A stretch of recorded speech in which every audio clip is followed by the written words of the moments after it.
Hey everybody, so I had made this something about every objective video, and like a week later new objectives were made, and even old objectives that were like raise the flag missions that you don't only see like 3 and below, they made it so that you can see it above 7+. So I didn't cover anything below 7+ before, but this time around I'm gonna go ahead and cover everything because there's missions that I had never seen before until now. Like I saw the raise the flag mission like once, and then now I see it all the time. But there's missions like destroy ammunition and silos, and there's another mission called destroy the network transmission objective. Things I have never seen before, which I feel like could be a thing later on. So I'm gonna go ahead and include them now. I also wanted to put down how long each one takes and how many steps there are. So for full disclosure, this video was made after a patch that was rolled out on the 14th of May, patch 1.000.304, a few weeks after the Polar Patriots has dropped. I'll be going over every objective there is to date and giving some tidbits on them that will probably change in the future. Again, Arrowhead changes a lot of things randomly and quickly. Missions may be different next month or as soon as next week. I will start with my favorite faction, the Terminids, like I did last time, and then I'll go into the Automatons, and then I'll go into the general objectives like I did before. Before we start, there are minor things that changed since last time. The first thing is that 500 kg bombs are not nukes. To everybody that I kept on saying 500 kg bombs to, I am sorry. Oh, that's so funny. See you there, I did it again. I did it again. For consistency's sake though, if you hear me say those words and you're confused, just look at the comments. Someone's for sure going to talk about it.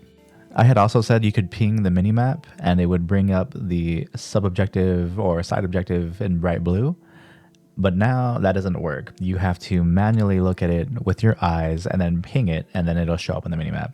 No longer can you just ping something from 500 meters away from the minimap. And just for tidbits, these videos take a lot longer than I thought they would take. For some reason, I really thought it was going to take like, I don't know, 5, maybe 10 hours, but I think like it's 20 to 40 hours is how long it takes me to make these videos. I'm not sure if I just don't know how to make videos correctly. It takes me like, probably like 40 hours, maybe even 60 hours. I'm hoping it's not 60 hours. I could be doing a lot. I want them to be fun and educational, and a lot of the times I don't want to roll them out if they're not fun. So anyway, I plan on doing YouTube stuffs. I just also am trying not to burn myself out. I love playing games. I love making content. It's fun. Anyway, I will be giving the bare basics about every objective, but I wanted to share some love to other creators and information that could be helpful for y'all. When talking about the best ways to kill enemies like Stalkers, Bile Titans, or Hulks, or any enemy, there is a Reddit page that I'll show here, made by Key Negotiation 9726, that has a calculator that shows you how damage truly works against enemies. A YouTube creator by the name of Myelin Games goes into detail how to read the Pokedex of enemies, and his commentary is super well done. I just wanted to point this out just in case you really wanted to get into the best ways to kill all enemies and test things out for yourself. So let's get started with the Stalker lair like we did last time. Basically, the Stalkers have been improved from last time we spoke. They have better camouflage. Their AI, I believe, is better. They attack faster, and they get out of like your vision quicker. Besides those small things, everything else is the same. Stalkers still have a large health pool on their body and a very small health pool on their face. So I know it's easier said than done, but when you see a Stalker, don't panic, just aim forehead. So Stalkers will start spawning 100 meters away from their Stalker lair. So one of the best things to do is to, well, listen. And if you are waiting for your like resupply, you're waiting for your weapons to come down, and you start hearing the fighting music and there's no enemies around, that's because a Stalker is coming at you. It's 100 meters away, so I mean that Stalkers are going to be showing up real soon. Yep. Not today. I kept dying to Stalkers in my Iron Man run, so I started running with the Punisher, and I love the Punisher because if a Stalker runs up on you, you don't have to worry at all. Every single time you shoot them, the Punisher stuns them. There are 3 different types of Stalker lairs. There's the one that I'm looking at right now that's going to have just one hole.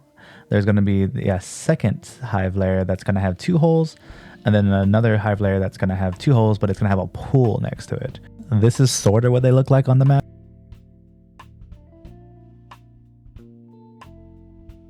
Just to make your runs more efficient, you can use any drop pod to destroy a bug hole if you just land on the side of it. You don't have to go inside of it. So Shrieker Nests are the next objective we're going to talk about, or side objective we're going to talk about. They basically are the equivalents of the Stalkers, just flying. You want to get rid of them as soon as possible because they can get annoying. They pop out 3 at a time and they come out pretty quickly. They have armored shrooms that they live in, or Shrieker Nest shrooms, and each one takes 2 EATs or 2 Quasar shots. You can also use the autocannon and the laser cannon as well. Just some FYIs, the Quasar does not have fall off, it is a laser, so you can shoot it from any distance and it'll hit its target. The EATs will start to divot around like 200 meters, so you have to aim higher at the objective if you want to hit it. Similar to the Stalker Nest, you can use pods to kill the Shrieker Nest if you just land them on top of them. So in case you have no EATs, no Eagle airstrikes, and you can't get a Hell Bomb down, you can put like a pod underneath a Shrieker Nest and it'll hit it and kill it. This will take 2 pods, and I'm not going to say it's the best way to do it. It's just if you have nothing else. Back then, the Spore Spewer used to be not armored. You used to be able to shoot it from literally like 1,000 meters across the map with any weapon at all, and it would just go down. Now, though, it is armored just like the Shrieker Nest. It'll take 2 EATs, 2 Quasar shots, or any drop pods on it. It's going to take an Eagle airstrike. The only real thing to say about the Spore Spewer is that it's going to hinder your ability to see, but not the enemies. So whenever you're walking around, you probably can't see them, but if you start hearing them come at you, it's because they can see you perfectly. For some reason, a grenade launcher will not do any damage to this at all, but an Eagle with the smoke will destroy it. And if you have nothing at all, you can just wait for a meteor shower to come down. I'm so good at this game. Next up is the Brood Commander. This is super easy to kill. You just got to get the Liberator, which is the first weapon you ever get in the game. Shoot it in the head with half a mag and it'll die. In higher difficulties, Brood Commanders start to become more of an issue, but in these lower levels, they're really nothing. The next objective is going to be Chargers, and Chargers can be a little issue because they have heavy armor. And the fastest way to kill Chargers is going to be a flamethrower to one of the legs, an EAT or a Quasar to the face. And if you have removed the armor from the legs or hide, you can kill it with explosives after. There is some nuances to this, but there are many videos on how to effectively kill Chargers, and I'm just going to give you the nitty-gritty. The last enemy that we're going to talk about is the Bile Titan. Since it is an objective in the lower difficulties, it has heavy armor and a lot of health, and the simplest way to explain how to kill a Bile Titan is basically 2 Quasar or EAT shots to the head. You can damage the Bile Titan with the Eagle airstrike, orbital precision strike, and the autocannon sentry can for some reason take it down. The 500 kg bomb is simply the fastest and most efficient way to take down a Bile Titan. You just have to get it right on top of it. The most important things to say about the Bile Titan are: 1, you can walk in front of it so that it can try to step on you, keeping it in place with the 500 kg bomb. 2nd, don't just shoot EATs at it randomly. Aim for the head to bring it down quickly. 3rd, if you see the Bile Titan bleeding, that means it may be injured enough that you can attack its chest and stomach and bring it down. The chest and stomach account for 50% of its life pool. Alright, so we're on the Purge Hatcheries now. And Purge Hatcheries is basically destroy all the eggs in each hatchery. And on Helldive, you're going to have 3 hatcheries, and 2 of them will have about 20 to 30 eggs, while one of them will have like about 50 to 60 eggs. I usually drop in on the furthest hatchery and take it out and then start running to the other 2, even if I give up a life, or 2 sometimes. Be prepared to fight. There's a lot of bug holes in these hatcheries, and most of the time, Stalkers / Shrieker Nests are going to be nearby. Weirdly enough, when you first start off, killing eggs actually is a lot harder than it sounds. Whenever you bring your primary or your like Redeemer pistol, it takes a lot of shots to destroy all these eggs. So you're going to want to do something like explosive. You're going to want like an impact grenade because the eggs are kind of up the wall. So if you have a regular grenade, it's not going to be able to reach them. So if you have the grenade pistol, it works out very well. One of the biggest things right now that came out is the, what is it called? The Airburst rocket launcher or whatever, rocket burst. I don't think it's very good. I actually would prefer like not to use this, but I have seen it where you can do 1 airburst rocket and destroy the whole entire like 50 eggs and just like walk from a distance too. You can be like miles away. You can use Eagle airstrikes or 500 kg bombs to destroy a lot of the eggs also, but the way the egg hive is, it's kind of inclined and it kind of umbrellas over them that a lot of the times the Eagle airstrikes or 500 kg bombs, if you don't do it in the right direction, the explosives will just hit like behind the eggs and not actually hit them. So it's a little harder to do than you would think. All right, so heading on over to the next main mission. Oh my god. Next mission. Oh my god. Enable the E710 extraction. Another 40-minute mission. And I would say everyone is already aware, but E710 is just oil backwards. Yep. Anyway, you will be fueling up. Oh my god, I cannot speak. You will be fueling up pelicans at the end of this mission. So in Helldive, you're going to have one main mission and 2 submissions, and the 2 submissions are going to be activate the E710 pumps, and the very last area is just going to be you filling up a pelican.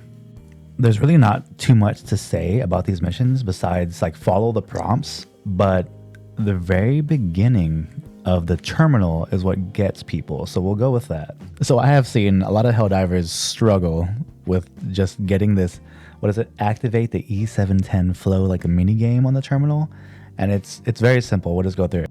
So whenever you turn on the pump, you're going to get the step 2, and step 2 is going to be this little mini game where you have to change the pump's flow.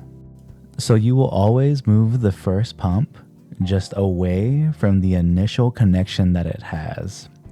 So just basically, you're going to get that first pump and you're going to move it until it's not connected to its initial connection, if that makes any sense. This method isn't 100%, but it's very rare that I do not move that first pump. Here we're going to do the same thing. We're going to move that first pump flow away from its initial connection.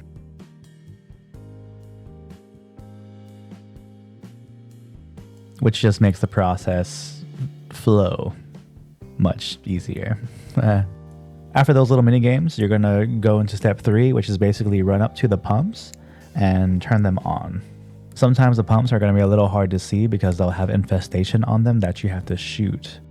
Once you have done both subjectives, now you have to go to the last area, which is going to be to transfer the E710 to shuttle.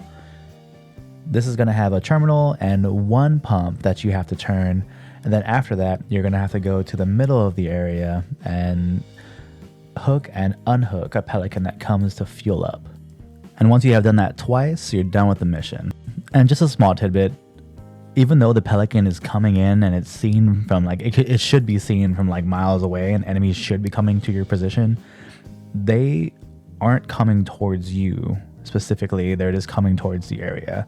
So even though the pelican's in the air dropping down its tube thing to get fueled up, it's not making any noise. Like they're not going to come straight for you. So you can like lay flat and stay hidden the whole time.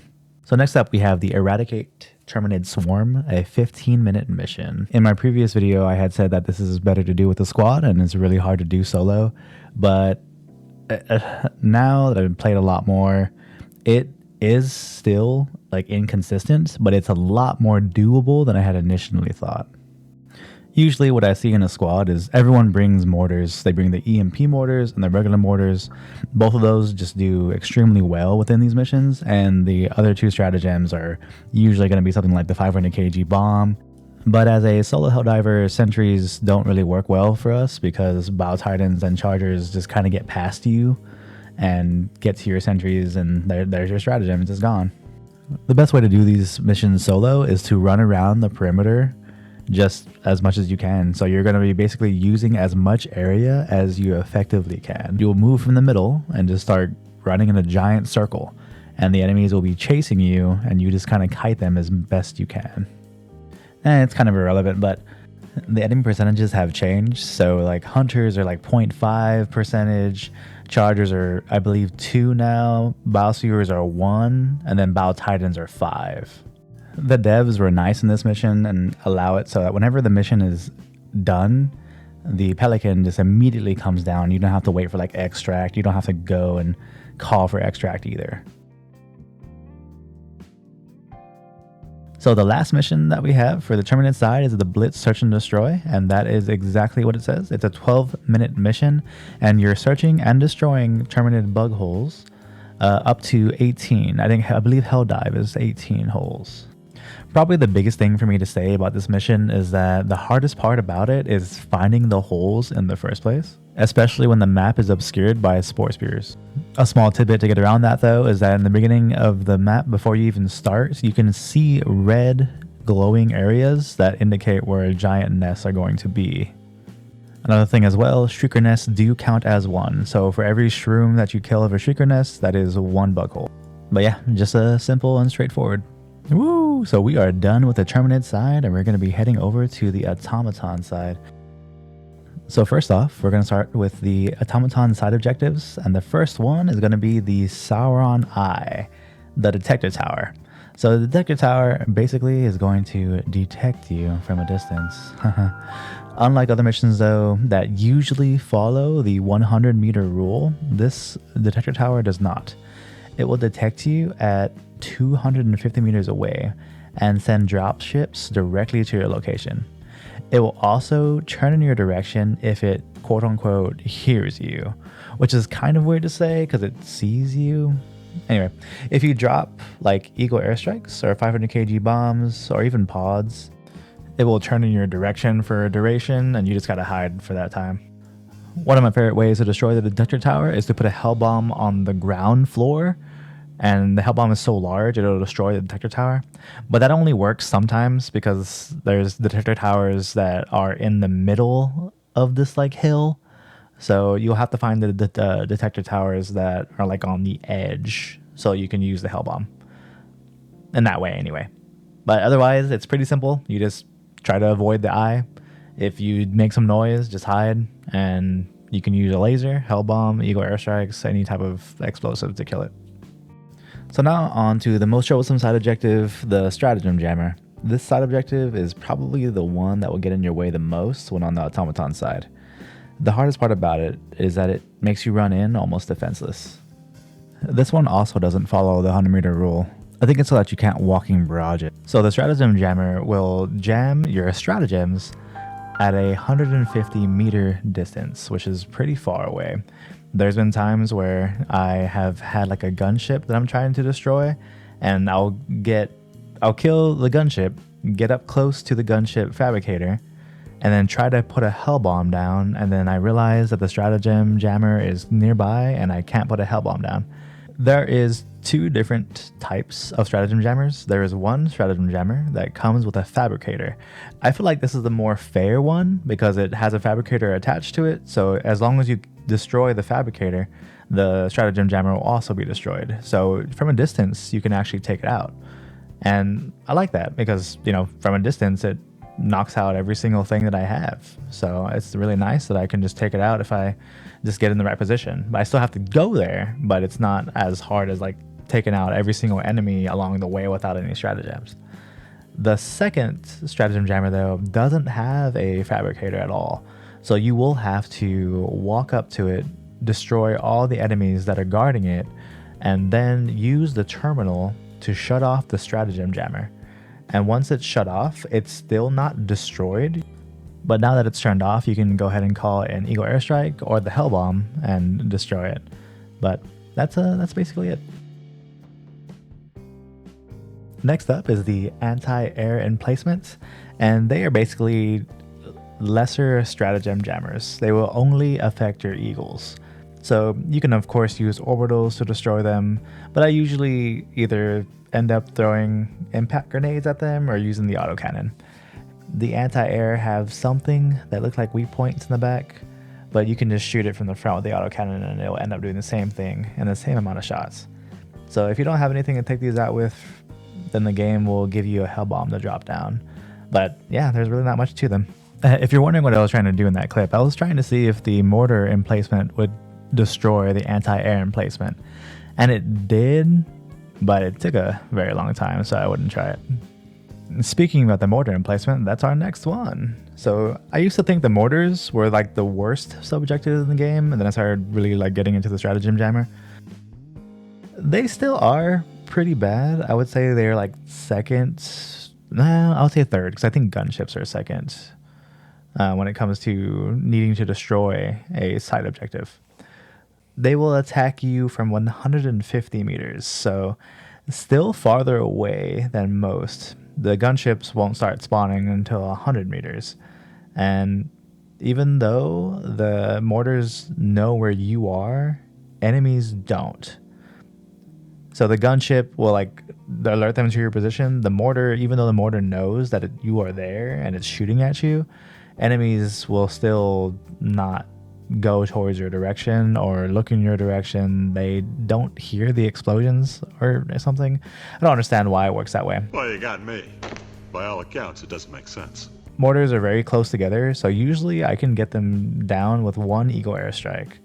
You can use impact grenades, you can use autocannons just like you can do against the anti-air.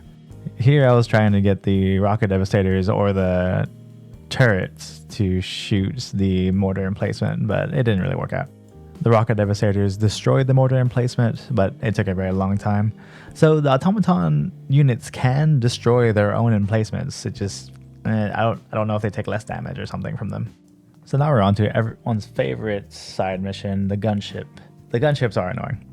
They will start spawning gunships when you are in about 100 meters range, similar to Stalkers and Shriekers. And unlike Shrieker Nest though, the gunships will alert the nearby ground enemies when they spot you. So if a gunship comes at you and there's nearby ground units, they'll call a dropship to your position. For some reason, the ground units that are like resting at an area don't notice, but if the enemies are at the gunship area, they will notice. I don't understand. But yeah, that is one thing that differs from the Shrieker Nest. The Shrieker Nest, they don't alert the ground enemies at all, but the gunships will. I used to think that the gunship had medium armor because it just kind of made sense that a gunship would have medium armor or like light armor, but no, they have heavy armor. So you're gonna need to bring like explosives, quasar, EAT, anything. Oh, the laser cannon also works. So the gunship has 4 boosters attached to it. You have to attack the boosters and not the gunship. So if you hit the body of the gunship, it won't take like any damage, or even if it did take damage, it's not going to die. You just have to destroy one of the boosters so that the gunship can go down. So another thing that makes the gunships a little worse than others is that you have to get in close to either put a hell bomb down or do a mini nuke to destroy it. Mini nukes are only found in SEAFs, so you have to get lucky with that. And basically you have to run in, put a hell bomb down, and destroy it with that only. Like the 380mm orbital will not work, the 500 kg bomb will not work against it. Basically, like, you have to get in there to destroy it. So the last thing we have here is the SAM site, and the SAM site shoots down dropships, or that's the idea anyway. You're supposed to go to the terminal, start up the terminal, follow the prompts, and set it up. And once the SAM site is ready to go, it'll start shooting at dropships that are nearby. And that sounds really cool. I like it a lot. Every time I see one, I'm like, that is super exciting. And they don't do anything. They can hit a dropship 3 times, and the dropship will just kind of like, all right, cool, man, and fly away. So SAM sites are really just more points for you, and that's kind of all they are. They're just an objective on the map. They do nothing besides look cool, and that's it. That's all a SAM site is. Yep, have a great day. All right, so now we're going to talk briefly about Devastators, Hulks, and Striders. So Devastators are going to be basically the brood commanders of the automaton side. There isn't much to them. They usually come in like numbers, so they're not too hard to kill. But when you first start off, they're a little difficult because you don't really have explosive weapons. Their weak point is obviously their face, but sometimes you can't hit that because it's a really small target. So later on, when you start getting like, well, you get the anti-material rifle really quickly. You can use this to either hit their legs or their arm.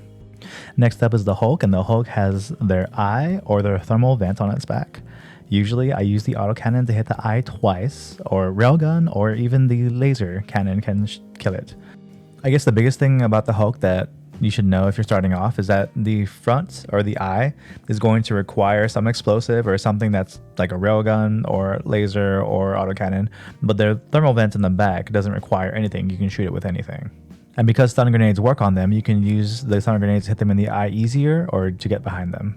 All right, now we have the newest automaton enemy, which is the Strider, and the Strider is the Bile Titan equivalent, for the automaton side. I'm not going to lie to you. I was looking at the Pokedex for the Strider, trying to figure out or make sense of it, and there was just so much. There was a really good video made by OhDough who goes into depth about weak points and what to use against a Strider if you really want to dive into it. I feel like what usually happens within a regular game is going to be, I see a Strider, I throw an over laser at it, I do as many Eagle airstrikes as I can at it, and if I die from enemies or the Strider, I just use my death pod to come down and hit it in the back. And putting pods on the Strider's back will damage it. So if you land on the Strider's back and then you start putting like your resupply or your like flamethrower or any like supply pods, even like the EAT on its back, they will come down and they will damage it, and you can kill it that way. So if you do die to it, you have a lot higher of a chance to kill it without having to use like explosives and stuff. Ooh, so now we're on to the automaton main objective missions, and we're going to start off with the bunkers. So this is the equivalent to the hatchery mission on the Terminate side, and it's only one bunker though versus like 50, 60 eggs, right? So it's really easy to like let off a 300mm strike or a walking barrage and just walk away, because it only has to hit that one bunker. People were defeating this mission way too quickly, so Arrowhead gave it a 4th bunker instead of the 3 that it used to have. But basically, the bunker is a super bunker. It is equipped with machine guns and cannons, like in all 4 sections. And if it spots you out in the open, you probably are dead. So otherwise, you can hide behind cover, throw a walking barrage at it, and then walk away to the next one. It just takes about 2 hits from a barrage to go down. I don't really think I've ever had it where a walking barrage or a 380mm barrage didn't take it out. You can also use 2 500 kg bombs to take it out, but that's just not as easy as just throwing one and walking away. If you have absolutely nothing to do with these somehow, the game will give you a hell bomb, but to get that close, you most likely will have to take out the cannons and the machine guns that it has, and I'm just not doing all that. Alright, and the next mission is going to be the Sabotage Airbase main mission. This one's pretty straightforward. Weirdly enough, it has 2 primary missions. So they're not sub-missions, there's 2 primary missions. One to destroy the airbase and one to destroy the dropships. I like these missions because you can kind of pick and choose when you want to fight. Especially with the destroy dropships. You can kind of stealth your way in and shoot the dropships from afar. These will require some explosives, like that autocannon, Quasar, EAT. I don't know if impact grenades can do it. I know that one Eagle airstrike can take out all 3 or 4 of the park dropships. But yeah, there really isn't that much to that part of the mission. You just have to find the park dropships, destroy them, and then you can go to the airbase. So the airbase is always on a giant hill that you basically have to fight your way up. And once you get to the top, there is a terminal and the quote-unquote like air controller. You will have to drop a suitcase that is given to you by a stratagem. And then when that suitcase drops, you grab it and put it into the suitcase holder. I don't really know why we do that in these missions, but it's there. Once you do that, the terminal will turn on and you can start destroying the airbase by doing the terminal stuffs. The only thing that we really have to talk about though is that the airbase, the only way to destroy the airbase is going to be using the terminal to destroy it. I know for sure you can't use the 500 kg bomb, but I have no idea if a mini nuke would work. But yeah, once you destroy the park dropships and the airbase, you're done with the mission. Next up is the Sabotage Supply Bases, another 40-minute mission. This one right here is one I had never ever seen before.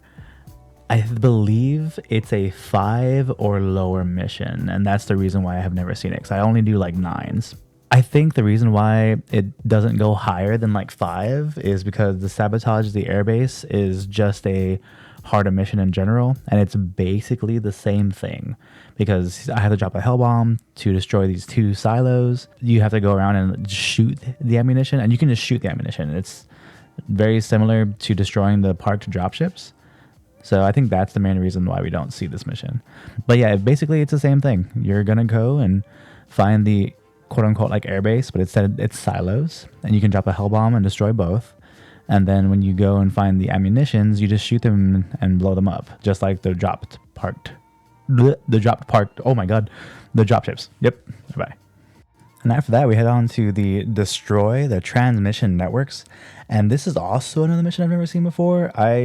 There is no equivalent to this one though. Like there's a Sabotage Airbases. That is probably the same thing as the Sabotage Supply Bases. The destroy transmission networks, it really is just like going around and destroying just like radio towers. It's funny because I was actually like really confused on what to do at first. I was like, I had to destroy these transmission networks, and I kept walking around the the radio towers looking for like a terminal, and I just couldn't find anything until I finally started shooting it. But yeah, that's all you do. You just find these radio towers, shoot off the I don't even know what they're called, plates, and then you're done. Up next, we have the Blitz side for the automatons, and it's the same thing as the Terminate side. You have 12 minutes to destroy as many fabricators as they tell you to. It's a lot less than the Terminate side. The Terminate side is like 18, and on this side it's only like 8. Like the Terminate side though, you don't have like Spore Spewers covering the planet, so you can tell where the fabricators are. But then again, the automaton side is just harder, so. A small tidbit, you can use supply pods to destroy fabricators from the front or the side. And this is why I love EATs so much. So I'm not using EAT here, but EATs can destroy any heavy units. They can destroy fabricators. They can act as stealth. They're just great. And the last type of mission for the automaton side is the Eradicate the Automaton Forces. Same exact thing as the Terminid side. You got 15 minutes and you have a certain amount of percentage, or you have 100% quote unquote that you have to get, but each enemy gives you different types of percentage. So like, I believe the regular infantry, small guys give you like 0.5, kind of like hunters on the Terminate side. And then it's 1 for the berserkers or the guys with the chainsaws on their arms, 2 for Hulk, and then 3 for a tank. And I don't think you can see Striders in this. If you can see Striders in this, then that really sucks. I also used to say that this mission was almost impossible to do solo Helldive, but I've been doing it more consistently now. It's not too bad, actually. When you run around the perimeter and have the enemies just kind of follow behind you and you just keep on running in a circle, it's really not bad. But you have to use the whole perimeter and you have to kind of use corners to your advantage. These maps for the automatons are usually a lot more simple because they have a lot of walls and they have a lot of hills, so that you can take cover easier. Unlike the Terminate side where it's just like flat. But yeah, if you are solo helldiving this, you're going to have to use the whole perimeter, go in a circle, have the enemies kited behind you. And if you're not solo helldiving, you can go ahead and bring the sentries, and the sentries should do most of the work for you. That is all for the automaton side. We can now head over to the general, defense, and side missions. We'll go ahead and start with the defense missions because I feel like those are more new. So whenever a planet is taken over by democracy, sometimes the Terminids or the automatons will try to take that planet back, which means that we'll have to defend the planet. And you'll be marked with the word defend above it, and it'll have like a 24-hour duration, and it will come with defense missions. So one of those missions being the evacuate high value assets. So you will have to defend 2 generators that power this like rocket propelling thing that shoots high value assets back into space.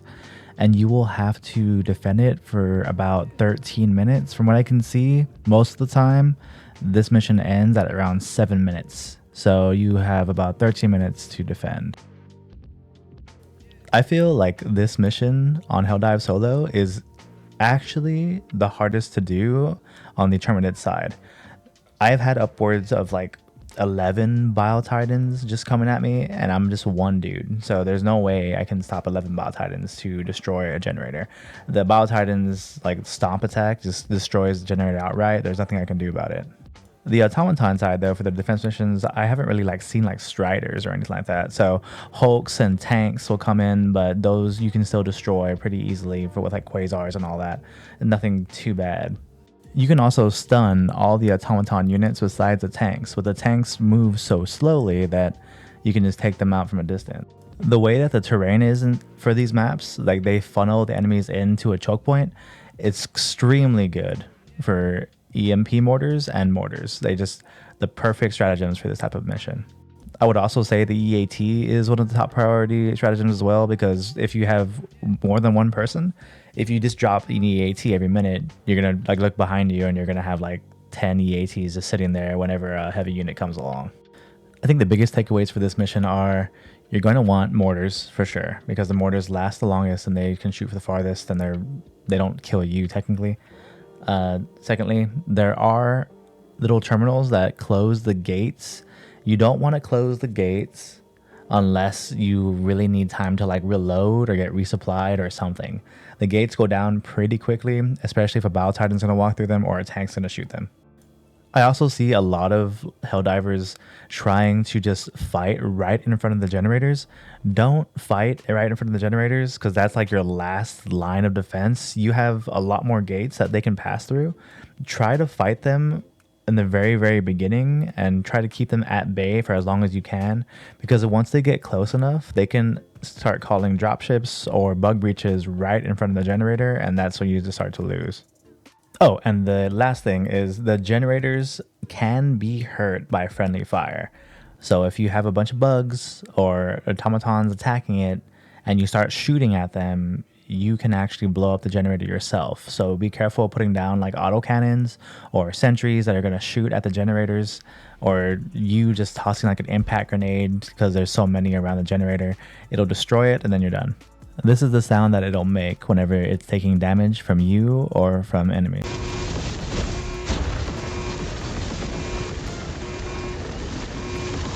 The next mission is the Retrieve Essential Personnel. This is a 15-minute mission. This mission has been here before. This has been since the beginning of the game. This was considered, I believe, the hardest mission in the very beginning. There was so many enemies, and a lot of people were saying, like, just don't do this mission. It was too much. What this ended up becoming is a sample farm mission. But basically, you have to retrieve essential personnel, and that is like scientists or something that are inside this little safe houses. And you have to hit the button, and they'll start running towards the actual safe house or whatever. And they'll run 3 at a time, and you have to get, I believe, 30. Holy crap, it's actually 50. Man, I can't see. Sorry, I'm old. But yeah, this mission is very similar to the Evacuate Priority Citizens, the 40-minute mission, where you have to do the same thing. You hit the button, and the 3 guys run out and go to the safe house. It's just extremely hard to do. This one's 50, and the biggest part or biggest reason why this one's so hard is, unlike the 40-minute mission one, this one will constantly summon bug breaches or dropships to your position, just constantly the whole time. There is no end to it. So not only do you have to take out the constant bug breaches or dropships that are coming down, you have to also protect the people that are running to the giant safe house, while also running to the next button press to get more people to run to the safe house. So whenever I'm doing Helldive solo, I specifically will never choose this mission.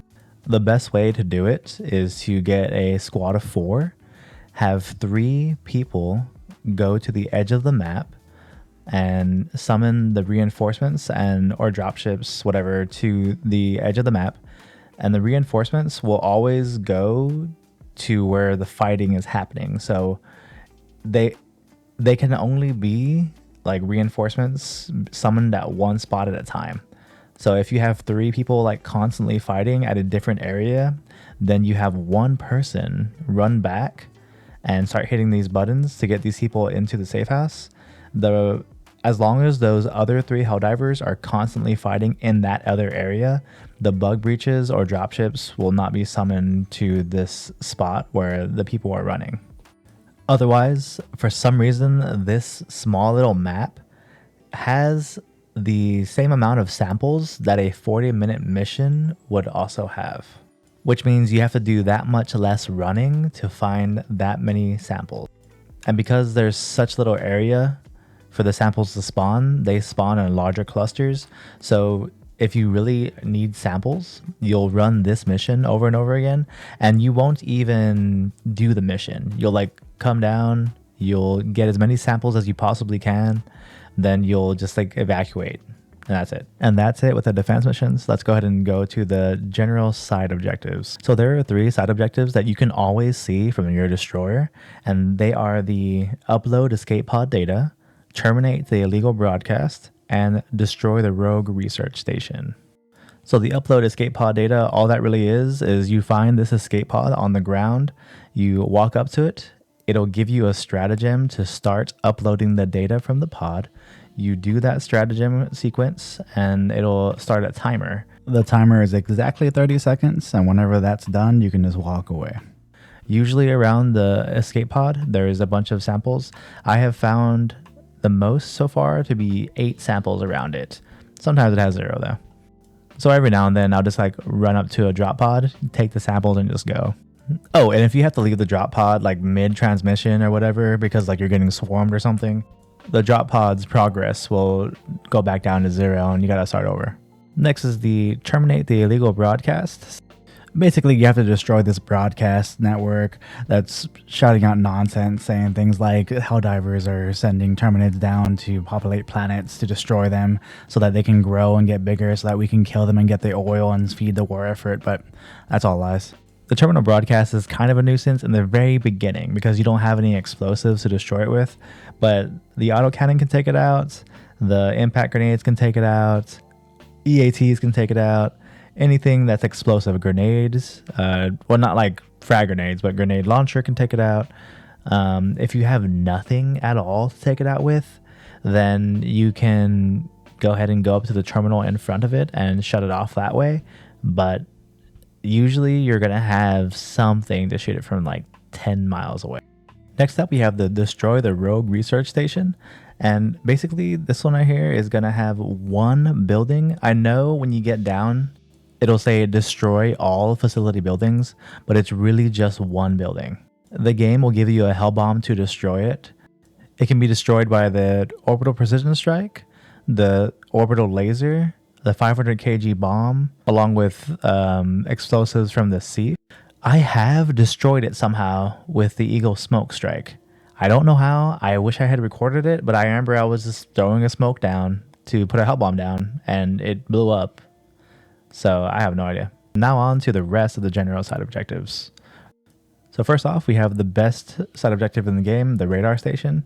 Every time you see one of these, especially at the beginning of your run, you should just do it right away. So you can see every objective on the map. The biggest takeaways about this is that you have to press the terminal to turn it on, and it takes about 30-35 seconds just to start. So sometimes you want to fight the enemies on the radar station, but hit the button before you start fighting if you can, so that once you're done fighting, the terminal's ready to go. The terminal will show you that you need to set the satellite into its correct position by going clockwise or counterclockwise. So if you turn the wheel to the right, you'll go clockwise, and if you turn the wheel to the left, you'll go counterclockwise. And even if you have no idea, if you hear this sound, then you're in the right spot.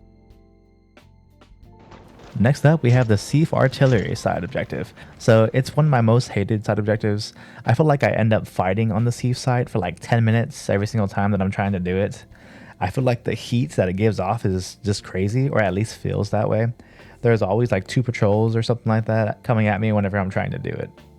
So people were saying that if you turn on the SEAF objective, that it'll start calling enemies around it. And yes, that is true. So if you hit the button and the SEAF like spins around and points upwards, it makes noise and the enemies hear it and they start coming towards it.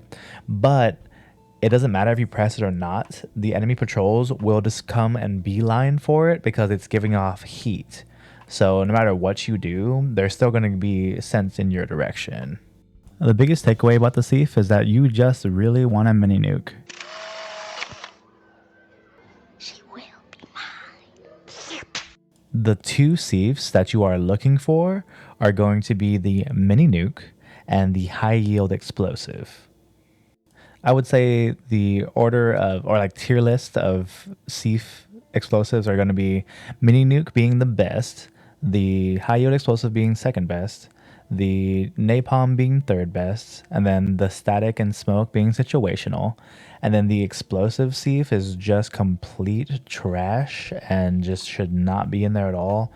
I have used it on a Bile Titan, and I did 4 SEAF explosives on a Bile Titan, hit them all, and the Bile Titan didn't die. It was just complete trash. If you want to get more in-depth details about the SEAF artillery, there is a Steam guide made by Jimtown that goes into greater detail that you could check out. It's pretty well done. And that's it for the general side objectives. Now on to the general main objectives. So we'll talk about the new but old mission, the Raise the Flag. This was one that I didn't include in my previous because it was below a 7+, but they had made it into a 7+ or above after. But basically, whenever you get close to the area, a stratagem will be given to you to drop down a flag. Once that flag lands, it'll start raising, and a little drone carrying a speaker will play beautiful music.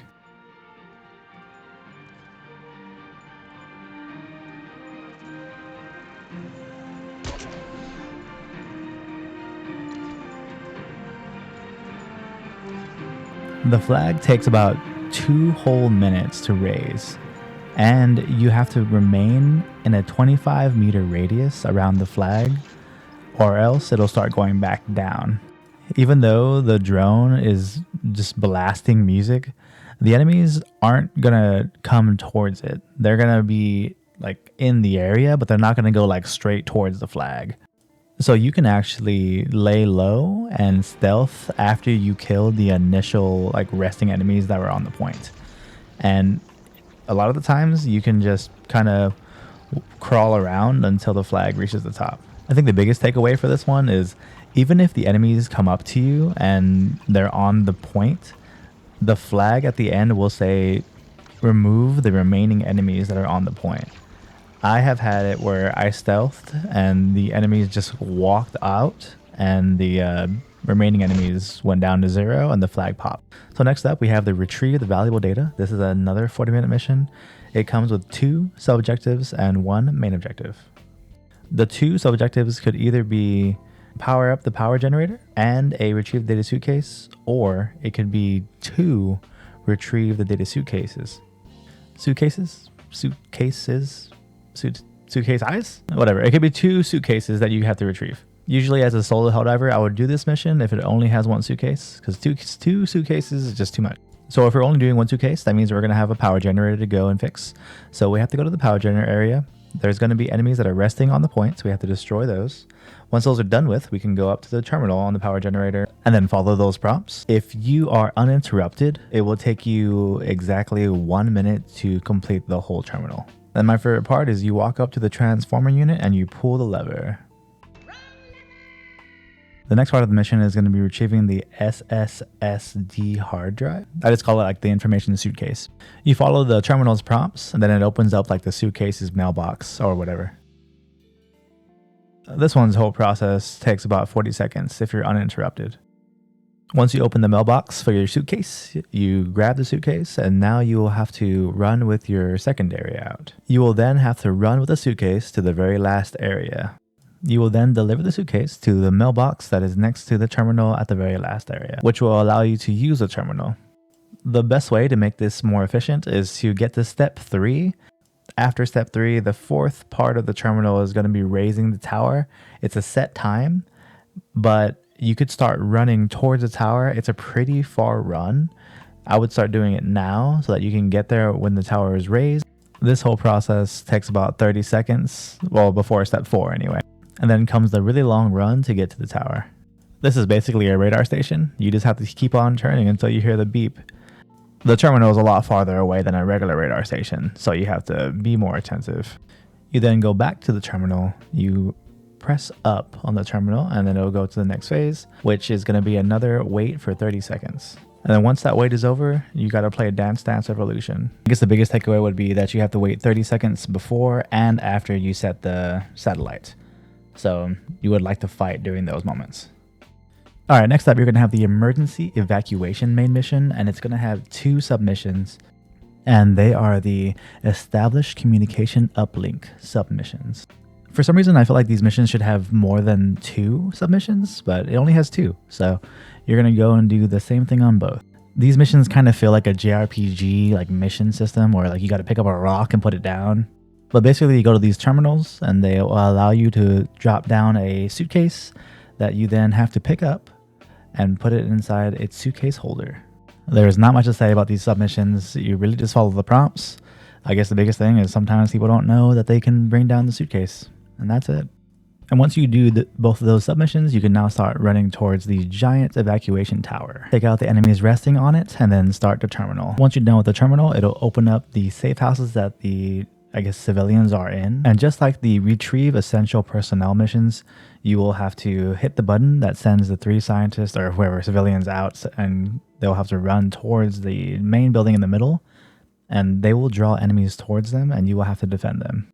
This mission is a lot easier than retrieve the essential personnel missions because the reinforcements aren't constantly spawning, they're just patrols coming around the area. You only have to do 30 people versus the 50 people that you have to do on the other mission as well. I think the biggest thing to take away from this one is it is 30 seconds for each button to refresh. So you have just enough time to run to a button and then run back, and it'll be just in time for you to press it again. And once you get all the people in, you're done. So the next main mission is going to be the Acquire Soil Scan Data mission. And this will come with 2 sub-objectives that are going to be called the Verify or Vein Location. Basically, you're going to be doing the same thing for all 3 of these. You will get to the area, then you will call down a seismic probe with your stratagems. Once the seismic probe is called down, you can then use the seismic probe to start probing. Once you start this probe up, dropships or bug breaches will start spawning in your area. So have all of your airstrikes and eagles and orbitals ready. Sometimes you can get lucky and the bug breaches or dropships will drop the reinforcements really far away from you, and you can just keep hitting the terminal to get it going, and you can probably finish it and run away before you even have to fight. And sometimes, I don't know why, but you'll push the button and it's supposed to call reinforcements to start fighting on your position. And sometimes it just doesn't do it at all. Either way though, your goal is the same. You're going to try to get these probes down and finish them before the enemies even start coming at you. Once you finish the 2 sub-objectives, you're going to go to the last one, which is the Acquire Soil Scan Data. Unlike the other 2 that only bring 1 bug breach or 1 dropship to your position, this one has a lot more steps, and every single time that you use the terminal, it's going to bring another reinforcement to your position. So you're going to have 3 different reinforcements come on your position every single time you press the button. I think the biggest takeaway again with this one is I can usually press the button twice before I have to start fighting the reinforcements coming at me. If you press the button twice in succession, it still though will always call the reinforcements. You can press the buttons as fast as possible and it still will call like all 3 reinforcements. The YouTuber Eravin, the stealth Helldiver, he's able to use smokes and the shield generator relay to make it so that the enemies don't even look at him. They look at the shield generator relay and he's able to push all 3 buttons and able to run away at the same time. I still don't know how to do this. I'm actually not sure if it's hatched out or not. I just can't do it. But after you called all 3 reinforcements by using the 3 buttons, you have to do one last step, and that is activate all 3 at the same time. And that doesn't call reinforcements, it just ends the mission and you're good to go. So the last mission that we have here is the launch ICBM, and it's a mixture of all the missions. So you have to pump fuel to the ICBM, which you've done before. We have to reactivate the power generator. And the only thing that's different in this mission than the previous is that you have to retrieve the launch codes, but retrieving launch codes is nothing. So just like before with the E710 missions, you're going to have to get to the terminal and do the little mini game where you change the pump's flow, and then you're going to go and rotate all of the pumps you can find.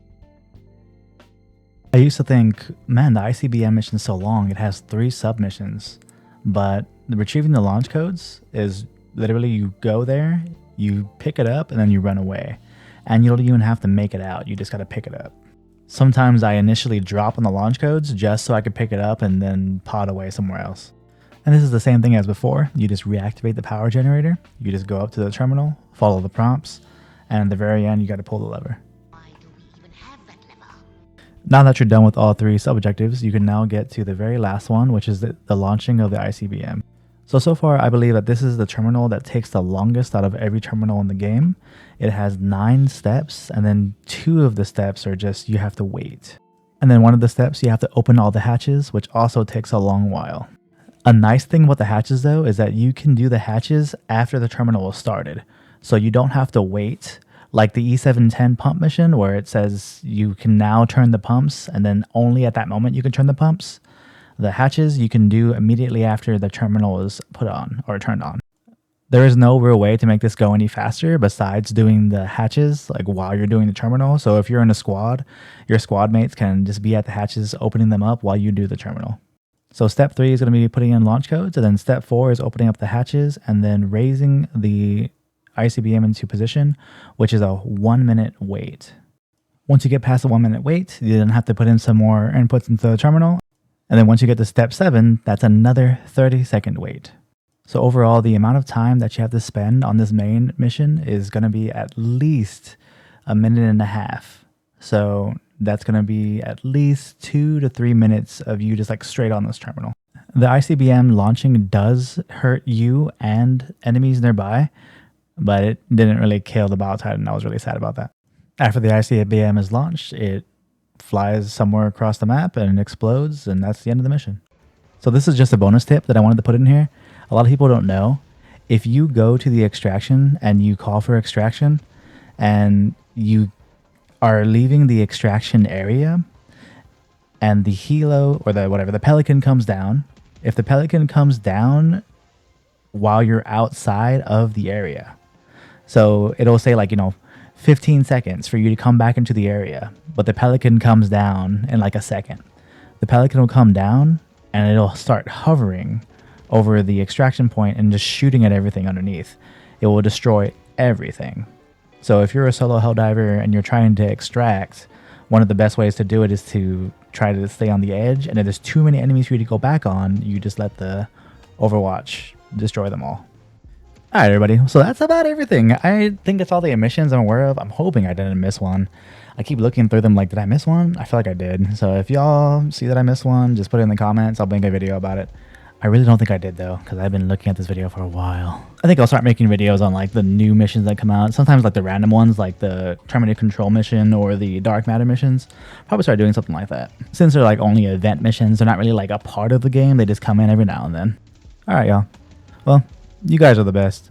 If you want to see something in particular, if you want like objectives to be like what stratagems or what like armors we should be using for whatever missions or whatever, go ahead and comment below and I'll try to see if I can get it done, try to see what I can do. But for now, I'm going to try to get some medals before the new War Bond comes out.